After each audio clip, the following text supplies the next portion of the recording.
You're watching Medfield TV.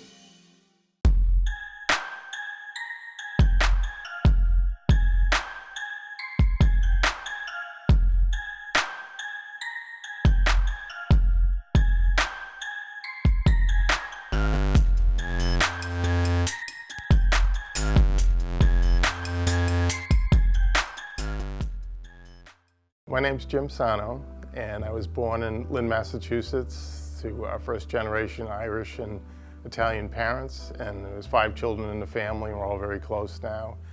And I met my wife, very luckily, Joanne, and we got married, and this was our first house in Medfield on Dale Street, and we've really enjoyed the town a lot, and we were blessed with 2 daughters, Emily and Megan, and so we've been here ever since and have loved living in the town. I went to Boston College out of school, and I taught for 3 years, and then I knew I wanted to have a family, so that I went for my MBA at Bentley and started working in consulting, and I ended up at Data General that got bought out by EMC, and now got bought up by Dell. So I've been in Hopkinton working at the EMC facility for 31 years now. Writing books is something I never thought I'd do. When I was a kid, it was one of the things I thought it'd be neat to write a novel someday.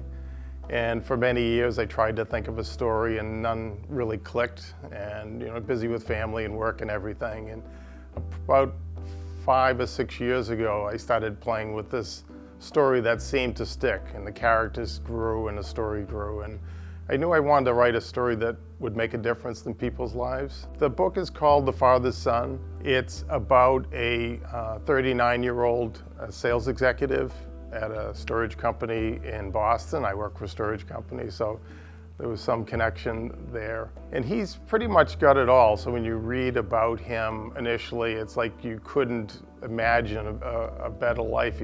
Seems to have everything. But he had suffered a trauma when he was a young boy at 8 years old and lost his father and brother in a tragedy. And I felt like you see a lot of people in the world that are trying to deal with, I think most of us are, something in our lives that we either address or avoid addressing. And I heard from a psychology professor once that it's not necessarily the things that we go through that are the tough part, it's the time we spend avoiding actually addressing them. So a lot of people avoid things through either getting busy or withdrawing or drugs and alcohol, different things we take to cope. And a lot of this book is on this main character's journey to go from a place where it seems like everything's great, but underneath there is that issue that he has never resolved that has affected his relationships.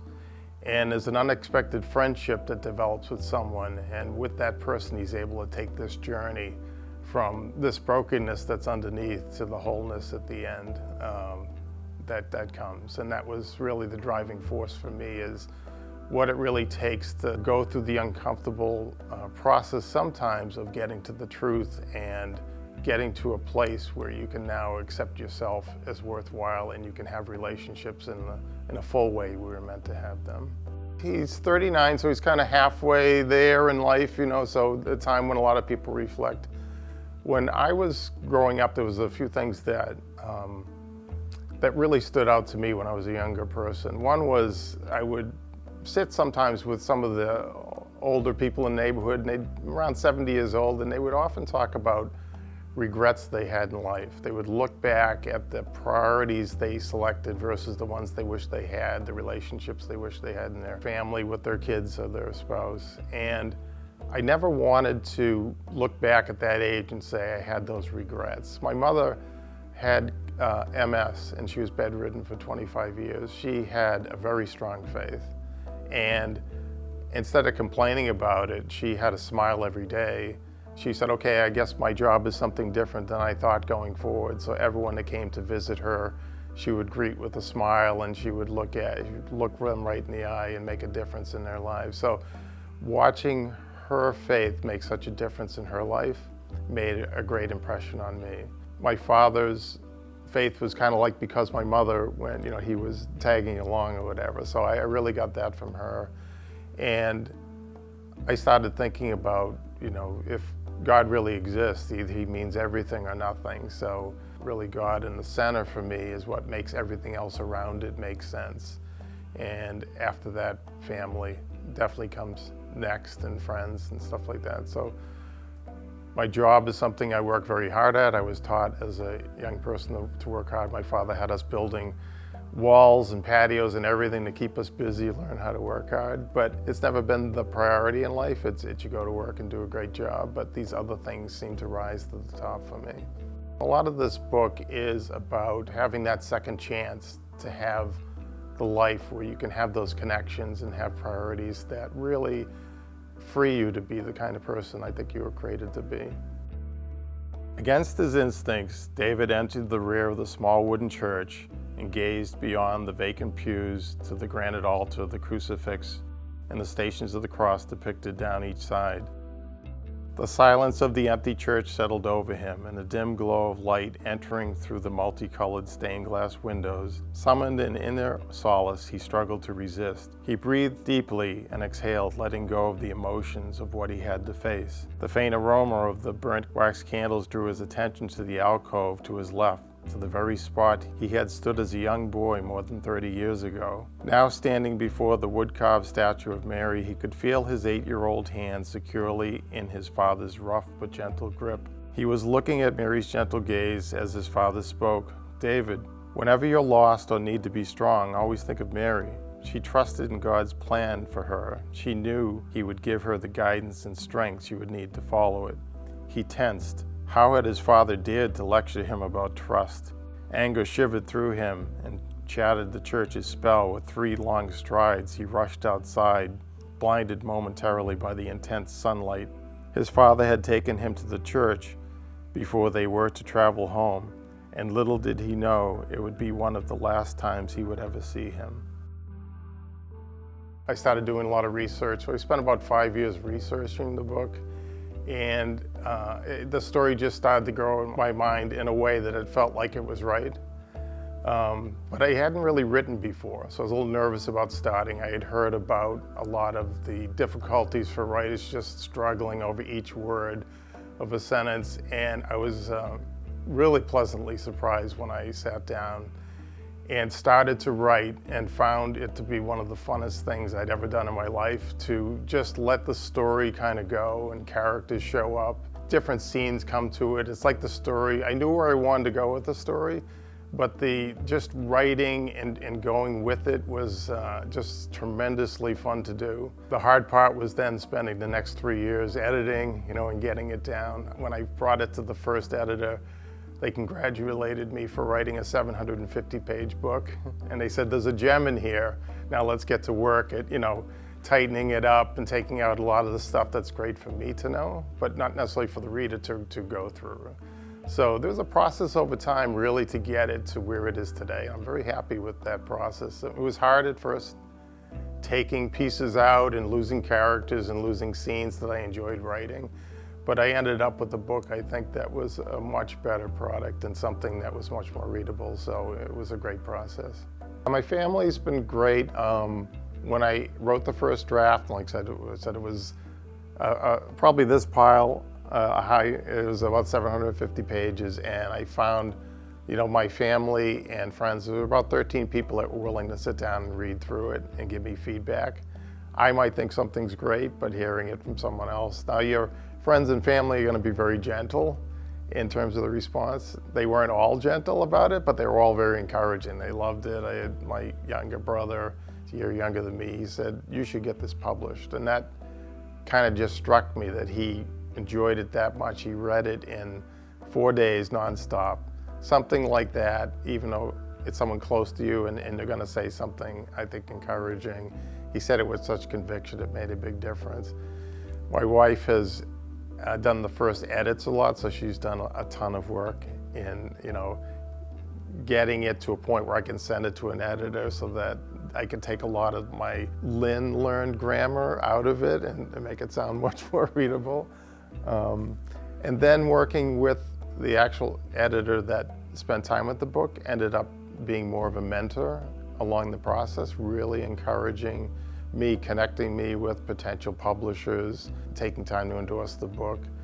The publishers themselves have been great to work with, in terms of the cover design and getting the final edits in and just different ideas that they've had. Just great people. And like I said, even just people around town that have read it to give me some feedback on things that they would recommend changing, what worked, what didn't, really helps to get it to a final product that is really ready to be published, and I hope we got there. I had read that 80% of novels are read by women and only 20% by men, so that was a striking statistics for me. So I wanted to make sure that it was a book that was interesting for both men and women. I mean, I myself read a lot of nonfiction, so I don't know whether men tend to want to not waste time or read something where they learn something from. So I wanted a story that was not only intriguing for men to read as well, but for them to feel like coming out of it, you learn something. And the things that I think appeal to women, and this is generalization, but there's a lot of the relationships that are part of the book. So if someone said, well, what kind of book is it? Is it, if you look at the cover, they say, is it a book about faith? I would say yes. They said, well, is there any mystery and plot twists and turns? And I would say yes, that's in there. And someone else might ask, is there a love story in here? Are there laughs and emotion and things like that? And I would say yes as well. And if someone else asks, is it a book that makes you think about life? And I would say I would hope so. So I really wanted to appeal to a broad audience from older teenager all the way to any age, and both male and female in it, because it's a life story about relationships between family, between friends. The character I talked about, the friend that he meets that he hadn't expected to, and develops a real close relationship, is another man, and sometimes there's a lost art of friendship in society today, and that was something that allowed him to be able to take that journey, to have the courage to do it. I would think that after reading the book, there is a strong faith component in there, and on the cover there is this striking picture. I ran into a photographer that had this photograph of the light coming in the rose window in the back of a church.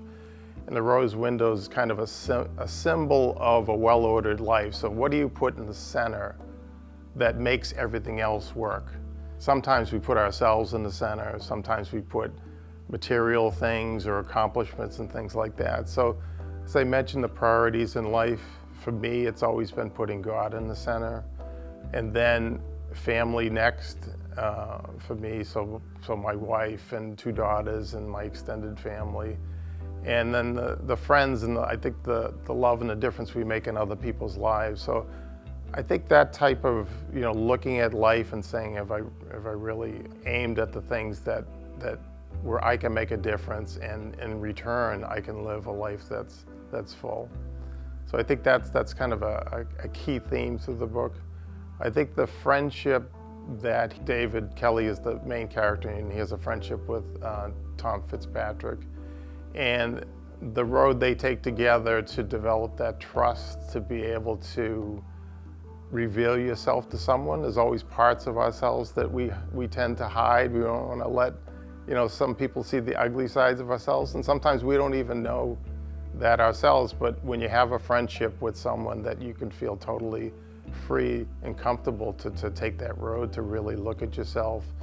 And a lot of people suffer from self-rejection, and knowing that you were made with worth loving and with self-worth from the beginning is probably something that there's a lot of struggle with in society today, with people struggling with that. There's a lot of depression and stress and anxiety about things, and some of it comes down to just knowing that you were made with self-worth and worth loving. So that's I think another key finding in the book when he takes this journey. And I think the other one is it's entertaining. It's an interesting book to read. It's in Boston, so someone told me it's very Boston. So, Boston sports, the relationship between them is through playing basketball and these pub debates that happen in South Boston. So there's that, and then the flashbacks to the tragedy he had. There's a lot of interesting things, a bank robbery and a mystery about really what happened, and uncovering that is very tied to finding out the truth about his past and being able to have him regain his relationships today. It just got released last Thursday, so it's pretty new to the market. It's at Amazon Kindle. It'll be in Barnes & Noble very shortly. And there are some catalogs it's on through Ingram. So it's out there readily available, easy to get. I think the road to find a publisher for anyone these days is difficult. A lot of people self-publish. I was lucky enough to find a publisher that really liked the book and liked the objective of the book from both a faith standpoint and the family relationship. So we were able to have that released this past Thursday. So I'm kind of excited. It's just starting, so I'm hoping that people do read it and enjoy it. For what inspires me to write, I think is, well, one, that I didn't expect it to be as much fun to write. So I'm very inspired because I enjoy the process quite a bit, and that was an unexpected surprise out of this. But I think writing stories that make a difference to people, make people step back and think about life, and maybe just thinking of different things that they may not have thought before, or different angles. A lot of the research I did was trying to pull together wisdom from a lot of different sources that made me think about stuff from different angles. So I wanted to share that through some of the stories, but weave it into a story that was interesting, not a preachy kind of thing, but have it in there. So I think that's really what inspires me to write, is to write a really engaging story, something that's very interesting. The second story I've written, it's called Gus Busbee, and it's about an old curmudgeon that had lost his son in a kind of a gang war in South Boston years ago, and he'd recently lost his wife. And he was an old curmudgeon, and downstairs was living a young black teen, and they forged this friendship over time that makes a difference. So it creates a relationship and a story that just is very fertile ground for a lot of different things that you can learn about life in there. So those interest me in terms of finding a good story about relationships. In terms of fiction type things, a lot of things I've enjoyed are a lot more of the classics, and I've tried to weave them into some of these books. So the Iliad and the Odyssey, or Dante's Inferno, or stuff like that. I remember when I was in high school, I read The Godfather, a very different type of book, but I just loved it, from a story standpoint. So a lot of that type of stuff, that angle of story that interests people, is something. So I can't say I look up to Mario Puzo, but I enjoyed his book at that time, and it kind of got me into reading more books that are out there. A lot of the people that I admire that write are some of the people I've met along this process. I was surprised as I reached out to a lot of different authors, authors that do, whether they could do Christian fiction or other types of things, how willing they were to help point me in the right direction, give me some encouragement, even read the book to do an endorsement. So I found a lot of people that I found very inspiring in terms of their willingness to encourage this process for me. The blog was, originally when I started writing, there was a lot of recommendations for what you can do to get ready for when the book is released, if you're lucky enough for that to happen. I joined a Catholic Writers Guild, and a great group of people, and they had lots of help for me along the way, and one of them was to establish the social media type thing, so Twitter, a little bit of Facebook, but I did set up the blog so there'd be a website to show the books and at least put a couple of chapters in there to see if people would think it'd be something they'd be interested in. I did a blog to get some interest in some of the types of themes that are in the book. So there's different articles on different things, whether it's about marriage, about believing in God, about just different items in there that were of interest to me. So several years ago, I was writing one every Tuesday, but I got really into trying to finish this book, and surprisingly, after years of not being able to come up with a story, as I started writing the books, I would get another thought in the back of my head, another story. And so over the last 4 years, I've actually written 6 different stories that I hope to get published, and they just started coming one after another, and it's been quite a ride. So I haven't had a chance to do as much of the blogging. and I may get back to that soon. But it is part of what I would send out on Twitter, and it would have people come into the blog and take a look at it, come into the website and check the book out to see if it's something that they might be interested in. I think the thing is, and this is what I was told, is go out and read the first few pages of a book or different books and start looking at the styles of writing from a perspective of now trying to put together a story yourself. So that was very helpful. Finding a story that really means something to you from the heart and you have familiarity. So a lot of the settings in the book, it starts out in Stonington, Maine, is a place that my wife's family kind of grew up going there. In that fishing village, and then a lot in Boston and stuff like that. So it made it easy to focus in on the heart of the story when the surroundings were something that we're familiar to in terms of writing it because you've been there. So I think that's helpful. But I think just really starting, I was surprised by how the story flowed when I started. So don't worry about it getting it perfect. Just let it flow out and see what happens. You know, people have creativity, I believe, in different areas. Some are painters, some are writers, and sometimes just starting it, you can be surprised at, you know, not only how much you enjoy it, but something that you're good at. My wife took up painting 4 or 5 years ago and was surprised at how much she enjoyed that. So it was a surprise out of nowhere just by taking a class and starting something. So I guess to any aspiring author is really just start writing every day and start looking at other writers in terms of their styles and see what works.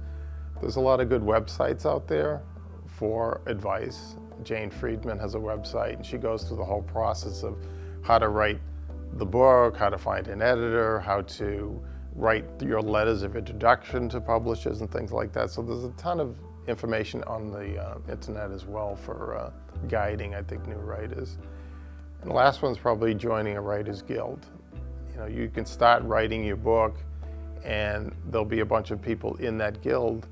Well, they often have a critique group and they can give you some feedback, because seeing it through other people's eyes, potential readers, can make a big difference in getting perspective yourself. That's what helped me. I hope there's plans for more novels. So like I said, there's 6 stories I've written. They're all very different. The second one I described. The third one, my wife loves mysteries, so I wanted to write her a mystery. And I started writing one about some twin brothers, and there's a kidnapping and stuff. So there's a whole mystery on how that plays out. The fourth one was a art heist at the Stuart Gardner Museum. So they've had a very famous art heist in the past, and so this was another one, and there's a mystery to that one. One of the characters from the first book becomes a little bit of a series in those first 4 books, because he's a very prominent character in the book.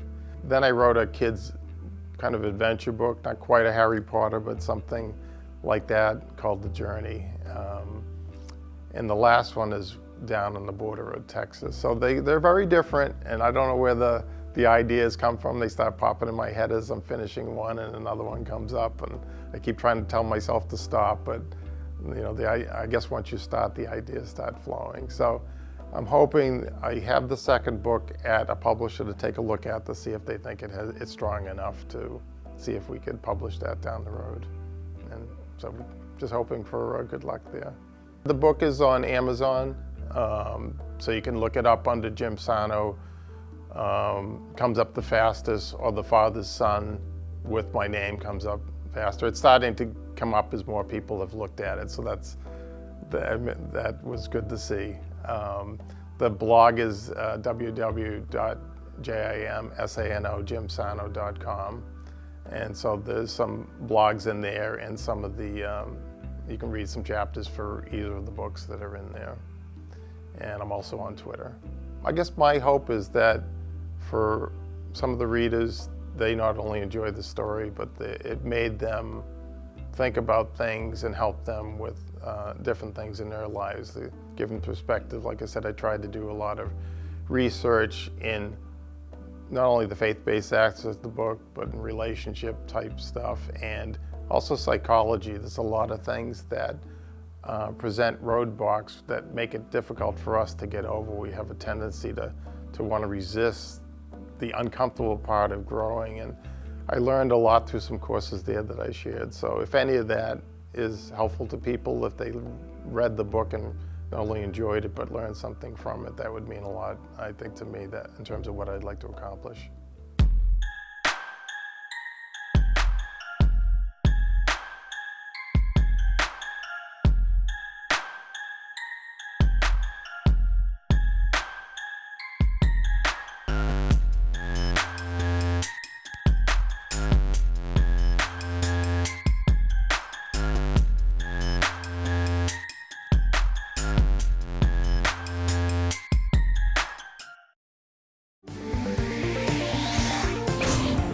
You're watching Medfield TV.